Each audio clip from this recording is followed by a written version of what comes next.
Do you have anyone in your life who just drives you crazy? I mean, they might push your buttons, they might just frustrate you, they might just be irritants. Well, we all have people like that in our lives. And during this particular time of the pandemic and the job issues and the economy and the things that are going on there and just all the turmoil in our world, we have an incredible opportunity to deal with what I continually hear is one of the biggest issues people are needing to address, and that's how to have the right kind of relationships with people, how to build people, how to live together in harmony, how to be civil, how to handle all the challenges without being just angry and frustrated and lashing out at people. And so that's what I want to address in the few moments we have together today. I want to help you think about how you can have right relationships. I love what George Bernard Shaw said, and it was this: in the right key, you can say anything. In the wrong key, nothing. The only delicate part of life is establishing and maintaining the key. Isn't that profound? If you're in the right key, and the right key is one of harmony or one of unity, a oneness of spirit, then you can say anything. But if you're not in the right key, you can't say anything. So if you're spending your life these days with your family or with friends or learning to build people, and even for the rest of your life, being a leader, making a difference in the lives of people, you need to be able to build a sense of oneness, a sense of team, a sense of unity at the heart level. And the major thing that inhibits that is conflict. So I want to address how we deal with conflict. I want to give you 12 very simple steps in a short amount of time. It's called the 12 steps for resolving conflict. Now, this is content I have taught people all over the world for many years. It works in every culture. It works at every age level. It works in families. It works in businesses. It works in the community at large. It's really, I believe, the key steps that we need to apply in order to create a civil society, something that's much needed today all around the world. So you ready? Put on your shoes, because we're going to be moving fairly quickly, but I think you're going to get the gist, and I want to give you the overview. 12 steps of resolving conflict. Step number 1 is learn to embrace and resolve conflicts. Hear that? Learn to embrace and resolve conflicts. The tendency today, when there's conflict, people tend to respond one of two extreme ways. One is fight, the other one's flight. Fight is getting upset, getting angry, maybe even being abusive. It's being offensive. I see people do that all the time in their families and businesses, particularly as their life starts to change, their lifestyle starts to change. And the problem is they just absolutely separate people, and there's no unity that can come from that. There's no being in the right key. The other extreme is flight, where people run away from conflict. They don't want to address it. They hate conflict. It's embarrassing to them. It's frustrating. And so they try to run away from it so they're not in conflict in an inappropriate way. And so they either deny it, or they go into their little cave, or anesthetize themselves through drugs or alcohol or any number of things to keep them busy so they don't have to deal with conflict. Neither of those are healthy. They're both unhealthy. And I want you to learn how not to practice fight, if that's your extreme, or flight, but learn how to do it the right way. So, bottom line is, learn to embrace and resolve conflict. Number 2 is learn to address your anger. Now, I say that because anger is really the big issue in conflict resolution. You're driving your car, you're turning onto a major road or a freeway, and a car pulls right in front of you and cuts you off. What's your emotion? Well, it could be fear because you don't want to be hit, but a lot of times it's anger. For me, it's anger. I go, this person's violated my space. Who do they think they are? And the tendency there is to practice fight or flight. I'm either going to run away from it or just forget it or drop it, but then I might internalize it. It might come out later or onto somebody else. Or I practice fight. I get offensive. I can be so moronic at times that someone cuts me off. My first tendency is to look at them, to, kind of start to follow them. If they're going to cut me off, I'm going to get them. I have a tendency to honk the horn. I've done that a time or two. Or, I'll try to get their eyes, connection with their eyes, and let them know, like, pick up my phone like I'm calling the cops or something on. I mean, it's such a immature thing. I'll sometimes be tempted to drive right alongside them and look at them and be sure they can see I'm upset with them. Well, by the way, that's a lousy way to deal with that. The right response is to step on the brakes slowly and get out of the way so I don't kill that person, or I don't get killed, or my passengers don't get killed. I can't practice fight or flight. What I need to do is respond to being offended, having my space impacted, but do it the right way so it's a positive result. So what I need to deal with is my anger. And that's so true of relationships. We when we're angry often because something's been violated. Someone said something that's hurt our feelings, or did something that was offensive. Someone didn't do something that they needed to do. Again, it could be in your family, in your business, and relationships in general, in the community. But we tend to respond with anger when something's violated. And by the way, anger is not a bad thing. I like what the Bible says, where it says, "Be angry and sin not." You can be angry, but don't let it turn into a negative, sinful, inappropriate response in your life. So anger is not so bad. It's how we direct it. So you want to address anger appropriately, and you want to learn how to handle anger. Now, the next 10 points are how to do that practically and specifically. And I want to encourage you to learn these, get to know them, memorize them if you can. Certainly make a list of these if you're taking notes, and then use that as a template for dealing with conflict in the days to come. It will be incredibly encouraging to you, but will also allow you to lead in creating the right key or unity or harmony in relationships, which will allow you to have the kind of impact that you need to be having in your life now and in the future. So point number 3 is seek understanding, not victory. Our tendency is when we get in a conflict, we're trying to win an argument versus get understanding. So the key here is that we need to listen. We need to open our ears. Someone has said God gave us 2 ears and 1 mouth, and that tells us we ought to listen twice as much, at least, as we speak. But our tendency is to rush in and try to win a battle or win victory versus understanding. What you need to do is understand the other person and their perspective. It's so easy to violate that kind of thing. I've struggled with that at times in my own life because I want to make my point. I want to come across with some wisdom or insight, or just frankly win an argument.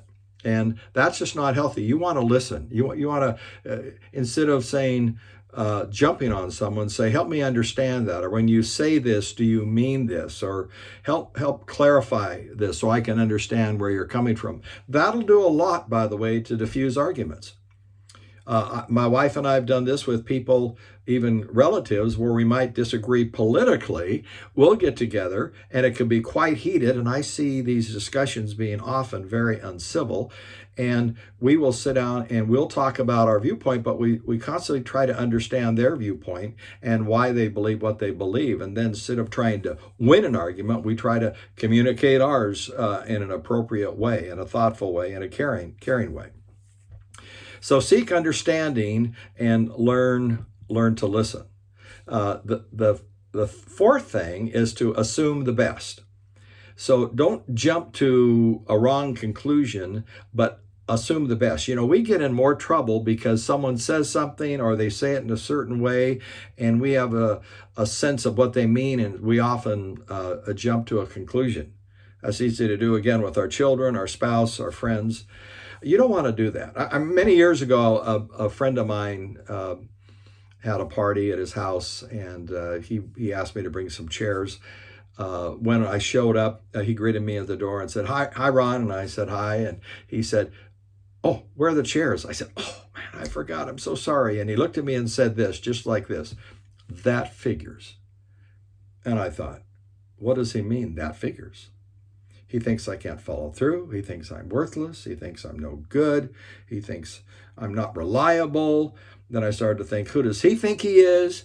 And then I watched him. He was across the room talking to a group of people, and they were smiling and laughing. And he looked over at me, and a couple of the others did, and they laughed. And I thought, he's telling them that I'm worthless, that I'm no good, that I'm not reliable. And then I started to think, what about him? He's not so hot. And then I was tempted to start talking to my own little tribe about him. Now, is that not immature and stupid?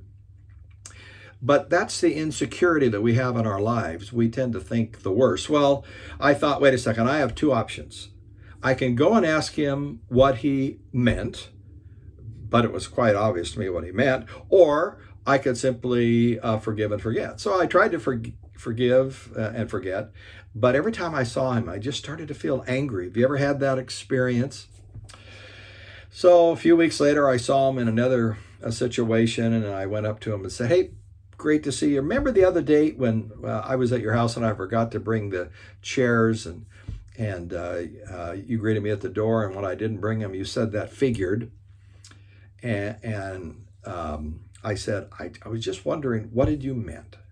What did you mean? And he said, well, Ron, I first I shouldn't have said that. And he said, number two, it just figured because all day long, in every meeting I was in, someone forgot something. It just figured. That's the kind of day I had.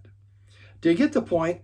He wasn't saying, Ron, you're worthless, you're no good, you don't follow through. It wasn't about me, but I'm egocentric enough to think it was about me. Instead, it was about his day. You know, I would have gone to my grave kind of having this disrespect, maybe even a dislike for this guy because of a faulty assumption. Look at, when you're in a relationship, don't assume the worst. Ask. If you have a question, say, here's what's going on, here's what happened, I just wondered what you meant, but assume the best. You have it? Number 5, learn to share your feelings appropriately. When you communicate, be open and honest, but share your feelings appropriately. And, you know, that's hard for some of us because we don't know, for many of us, or for me anyway, I have a hard time knowing what I'm feeling at any given time. My wife will often say to me, honey, what you feeling right now? And my response is, fine. And she would say, well, that's good for defining sandpaper, but not good for defining emotion. That's pretty superficial. What's going on? Are you happy? Are you frustrated? Are you excited? I've actually done a Google search and come out with a page full of emotions. There are like 100 emotions. I never heard of many of them. I don't think I felt most of them, but simply to get a greater emotional intelligence around my emotions, it really helps to share our emotions appropriately. So I've had to learn to dig deeper and learn how I feel and be able to communicate that, even expressing anger, because in my family, anger was seldom expressed growing up. And so we always, kind of danced around it or just kind of forgot it. But I never learned how to really deal with anger in that environment. I did later on in my life, but it means I bottom line, for me and for you, we need to learn how to identify what we're feeling. Are we sad? Are we frustrated? Are we hurt? By the way, in my experience, men have a harder time by and large doing that than women. I think women have a greater, by and large, have a greater emotional bank account than men, and it's harder for men to identify their feelings. It's not hard to express them as much as it is to identify them, but the heart of life is at the feeling level. And so when we can express our feelings, we can be more open and transparent, and that allows us to move toward this oneness, this harmony, being in the right key. It also allows for deeper relationships with deeper trust, deeper fulfillment, deeper joy, deeper productivity, and deeper holistic success when we are able to communicate at that emotional level. So, key is learn to share your feelings, but do it appropriately. So that's number 5. Number 6 is watch your tongue. Again, there's a scripture in the Bible that says the tongue is like a fire. It just takes a little match and it will start a huge fire that can destroy a whole community. The tongue is a powerful thing, and I like the guidance of using these words when I think of my tongue, because I can destroy with my tongue. I can't take it back once I've said it.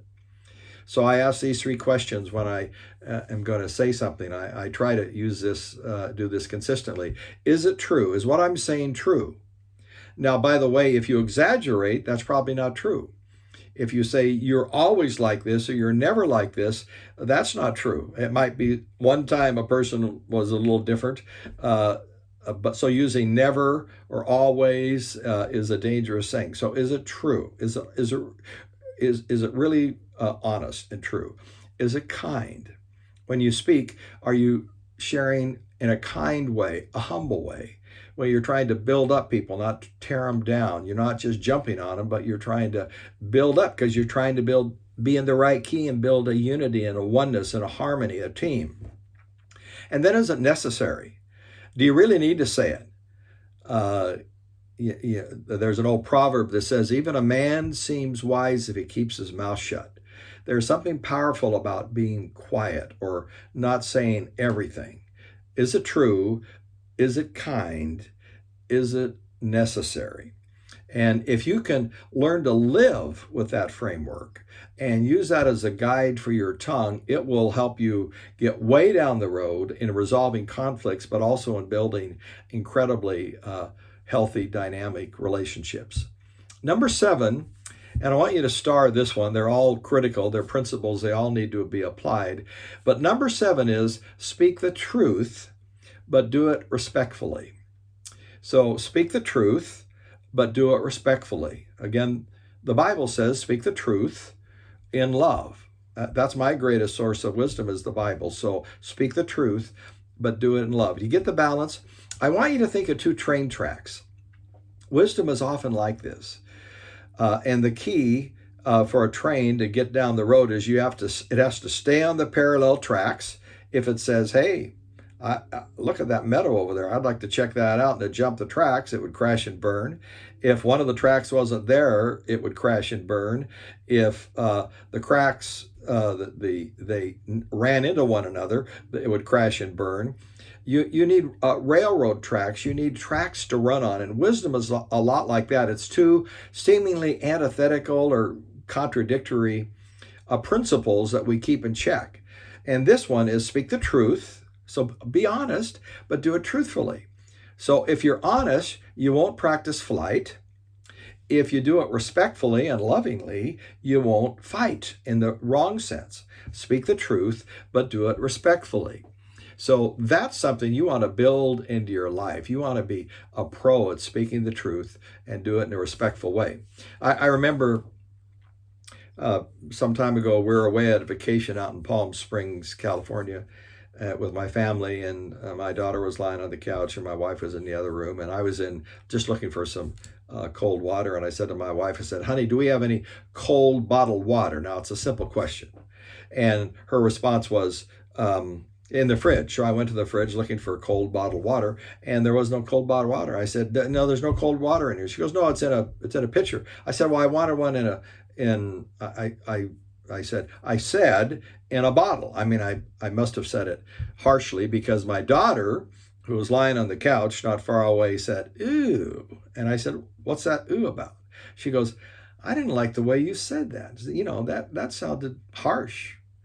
I said, you just could have said, sorry, honey, I meant this. I said, oh, man, really? I said, Mary, did it come across like that to you? And she didn't think it did, but I do. At least she didn't perceive it did. Maybe it's because she's used to my at times being too quick. And I spoke the truth, but I wasn't doing it respectfully or kindly. watch your words. Be gentle when you communicate. It's a powerful thing when you can do that. Number 8 is attack the problem, not the person. So don't attack the person. Don't, get personal. Don't call them names. Don't, get in their face in an offensive way. Instead, attack the problem. A lot of times when I'm helping groups resolve conflict, and I've done this with many teams around the world for years, I'll say, okay, what's the problem? We'll identify it and we'll take some device, maybe a coffee cup or something, and we'll say, this is the problem. So we keep coming back to the problem instead of attacking one another. We're attacking the problem. We're trying to get clarity about it so we can be a team together and get in the right key so we can get down the road. Let be iron that sharpens iron. So attack the problem, not the person. And one of the best ways to do this is to use I statements versus you statement. Instead of saying, you always do this, or you drive me crazy, or you're offensive, say, I feel, I believe at times, and again, use words that qualify, don't make it sound like it's always the case. I believe at times this can happen and you might do this. Or I saw you the other day do this and it seems to me it's a pattern. That's very different than saying you, and attacking the person. You're attacking the problem, but you're still identifying behavior that may be inappropriate that has caused this particular conflict with you or with other people. So attack the problem, not the person. And then number 9 is deal with specifics, not generalizations. That's really key. You don't want to say, well, you're just a jerk, or you're no good, or you're constantly causing problems, or no one can get along, you can't get along with anybody. Those are very general things. Instead, you want to give people specifics. I remember I finished speaking to a large college convention some years ago, and afterwards a number of students came up around where I was and said a lot of nice things, encouraging things, and asked a few questions. It was very helpful. And then this one guy came up to me and said, Dr. Jensen, I don't like you. And I said, well, I can appreciate that. I'm sure you're one of many. What about me don't you like? And he thought about it for a while and said, it's your personality. I said, well, my personality is kind of, how I was born, created by God, and then what I've done with that since. So that's kind of hard to change. So is there any particular part of my personality you don't like? And he goes, no, I just don't like any of it. I said, well, thank you. I said, that's not very helpful to me. I said, I'm sorry, my personality doesn't mesh with yours and you don't like it.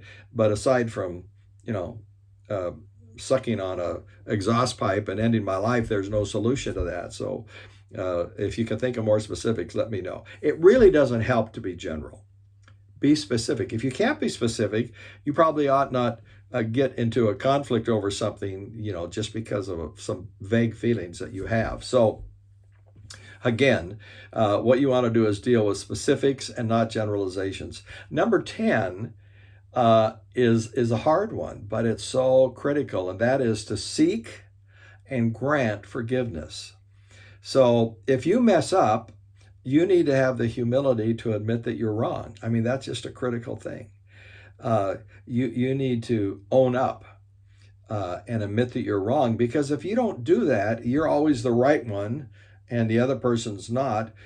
You simply don't build that teamness. You don't build that harmony. You don't build that oneness. So you need to admit that you're wrong. 4 things you should say when you admit that you're wrong. Number 1, I was wrong to have done whatever it is. You need to be specific. It needs to show that you understand. Number 2, I'm sorry I did this and caused you to feel pain or embarrassment or hurt or anger or anything else. Number 3, I'm going to work hard not to do this again. Don't say you'll never do it again, but say I'm going to work hard not to do it again, and not to create this problem. And I invite you to hold me accountable to that. And then number 4, will you forgive me? And then you shut up and you let the person say either I'll forgive you or not. Maybe they're not quite ready yet. Maybe there's a deep hurt there. Maybe it's just a simple thing and they say, oh, sure, no problem. But at least you've done your part uh, on the process. So, uh, that is so powerful when you do that. I remember I was speaking to a group about this some years ago. A whole family. We were in Delhi. I'd done a big convention at the Indira Gandhi Stadium, and the leader said, "Here." In fact, I spoke on this issue, and they said, "You need to help our two key people, two sons and a wife, and father and wife who are all part of the same organization, but they're in conflict, and you need to help them resolve conflict." So we got together and went through a very profound discussion, actually in the middle of a restaurant, but the father in that process and the son, who were really at one another, both went through giving and receiving forgiveness, and you could just tell a relationship just come together, and the productivity and profitability and expansion and teamness of that organization in the days that went past was just stunning. That's the power of doing this. So you need to seek forgiveness. You need to ask forgiveness when you mess up, but then you need to grant forgiveness. You need to forgive people. Now, sometimes it's harder for people to seek it. Sometimes it's harder for people to grant it. Both are kind of tough, but grant forgiveness. That means that you don't carry bitterness, that you forgive people, and then you forget, in the sense that you don't dwell on it. Now, by the way, you've really forgiven someone if you don't bring it up again. If you've really forgiven them, you don't talk to other people about it unless it's someone who's helping you resolve conflict, or a counselor or the like. And thirdly, you deal with the whole concept of this forgiveness by not allowing yourself to dwell on it in a deep way, in a pervasive way. So you haven't brought it up to someone else. You haven't brought it up to the person, and then you just don't dwell on it. You choose not to dwell on it. Now, that might seem really hard to do, and sometimes it is, but you can actually get there. By the way, the reason we forgive, there's three good reasons why we ought to forgive others. One, it's the best thing for you. There's something powerful about bitterness or a lack of forgiveness. It's called, again, in scriptures, a root of bitterness. It holds us down, and we can't fly like we ought to fly. Bitterness will do that to you. And secondly, it helps you grow and develop, but you ought to forgive because you're forgiven by so many for so much. Think about it. And if you're a person of faith, hopefully you sense you're forgiven by God. But you experience forgiveness, and we don't deserve it, but people forgive us because they're kind, they're gracious, they're thoughtful, and we ought to pass that on to others. And then the third reason why we ought to forgive, I think, consistently and persistently, is that's the only possibility we have to keep the relationship going.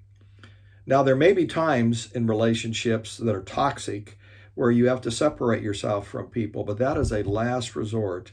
You want to build people up. You want to build teams. You want to build oneness, particularly in family and close friends and organizations, so you can grow together and be better all in the days to come. So seek and grant forgiveness. And then 11 is when we deal with conflict personally. When we have conflict with other people, sometimes we try to air it out in public, and that's not healthy. Instead, what you want to do is air it out personally. You want to deal with people individually. You want to go to the person and talk it through and process. It can be hard. You might need a help with someone coming in, a coach or a counselor or just a friend who can help both of you come to understanding and create clarity and follow the rules. But you need to deal with people personally so you don't embarrass them or yourself, frankly. And then the 12th step in this particular process is to be gentle. When I say gentle, some people say there's an old English word called meekness, and people say meekness is weakness. Well, that's really not the case at all. The core of that term of gentleness is a wild stallion.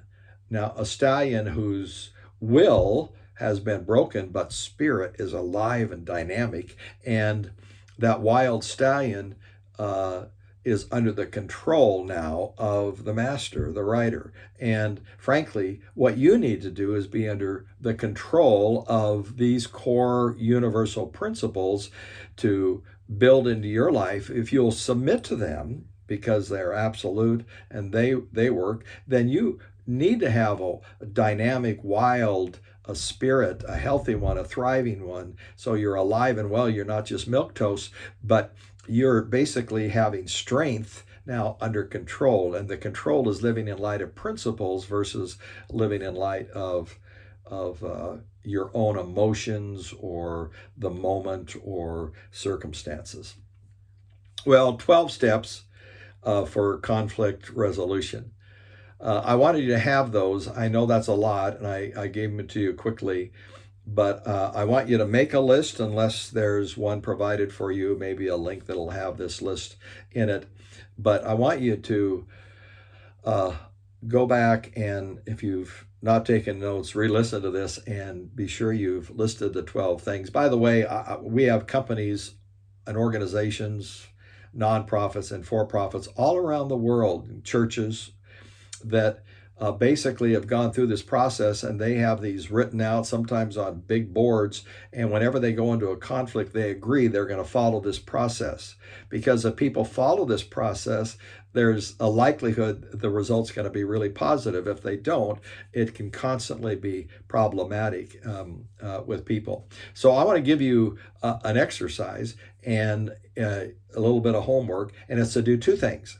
One is to go through this list and identify one or two of these that you're particularly good at. Just put a plus in front of them. And then identify one or two that you're particularly weak at and put, a minus before that, so you can identify what you need to work on. Once you've done that, I want you to take and circle the one you feel like would give you the most bang for the buck, the most effectiveness in moving forward. So circle that one and start to put that one to work every day. I'd go through this list for a while, think about it, focus in on that one that you need to work at on the most, and begin to put it to work. Turn it into a habit. Chew on it, think about it, be sure your relationships see that worked out through your life, and ultimately you're going to be able to not only grow and develop and help others grow and develop through learning how to deal with conflict, but you're going to be able to help others as well learn this content. I hope that's something that you'll do.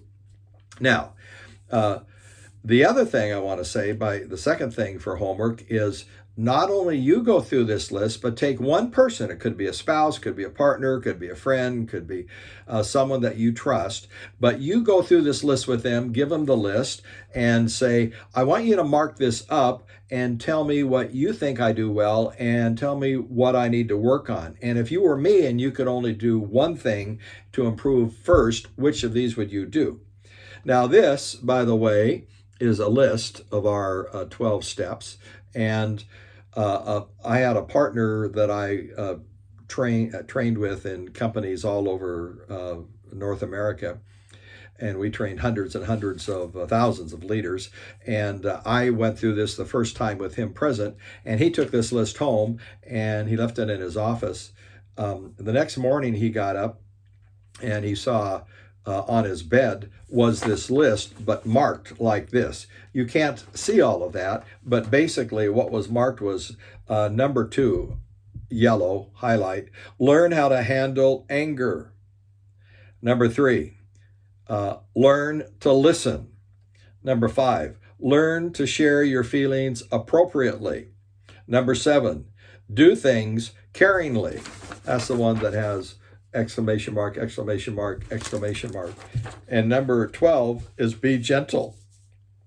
Now, by the way, that was done by his teenage son, who found this list and said, "You're telling me my dad's out there teaching this stuff? He needs to put it to work. He's not doing it." And so that had a profound impact on him and on the family. And he's been free to tell that story over the years, and to me too, because we need to put it to work. It needs to start with us. You want to have an impact on others, become a model of what you want to help others grow in, and that's where you get the greatest impact. One final story, and I'll let you go. A number of years ago, I was in Kuala Lumpur at a convention, large convention, and before we had, I think, 400 or 500 leaders in a pre-session that I was doing some more intensive training in. And I did this. I actually communicated the same body of content. And afterwards, I had the key leader, as often I would do, come up on stage with me, and he took a mic, and I had a mic, and I said, was this helpful for you all here in this culture? And he goes, oh yeah, I've never heard this kind of thing before, and frankly, I don't apply a lot of these things, but he said, this has been revolutionary for me, and I need to put them to work. And I said, well, you do. I said, well, which one stood out? He said, oh, well, they all stood out, but the one that I need to put to work right now is to seek and grant forgiveness, particularly to seek forgiveness. I said, right now? He goes, yeah. I said, go for it. So here he was, all the leaders there, and he addressed the number 2 guy in the group, a kind of a competitor, but they were working together. And he said, Kamal, when we started this company, I actually stole some of your people. And did you financial damage, did damage to your reputation? I undercut you. That was wrong. He said, I've been offensive. I've lied about you. I mean, he was really laying it out. It was so impressive and touching. And it's just, you could hear a pin drop in the group. And then he said, frankly, he goes, I am just so sorry. And he said, I want to apply what Ron talked about here. He said, the 4 things he said to say. He said, I was wrong to have done this. I am sorry I did this and caused you to feel embarrassment and shame and, frankly, financial loss and disrespect. I'm so sorry for that. He said, I'm going to work hard never to do it again. And like Dr. Jensen said, I want you to hold me accountable, and everybody here hold me accountable. Don't let me do this. And don't you all do this. Don't you all cause the same problem I caused. Learn from my mistakes. And then he said, fourthly, he said, Ron, I can't read my notes. What's the 4th thing I say? And I say, the 4th thing you say is, will you forgive me and shut up? So he said, will you forgive me and shut up? Everyone started to laugh. I said, no, you don't say shut up. You say, will you forgive me? And then you shut up. He said, sorry. Will you forgive me? And then, of course, he said he did. And I said to Kamal, it's on the table, brother. What do you say? And he jumped on top of this big round table toward the back. And he said, absolutely. And you could tell just like that, the spirit of the group change. There was a not unknown secret there and tension, but simply by a leader having the humility to say, will you forgive me? And admitting where he had screwed up publicly was profound. That's what can happen. Look, you're at a time in life, there's a pause. You're in transition. You have opportunities now to impact the world around you like never before, starting in your own personal relationships and professional relationships and opportunities in your community and in your world. And if we're going to help change the world, we're going to help people learn how to live in loving, respectful, committed team relationships. And you can do a lot to get there. So God bless you as you move forward.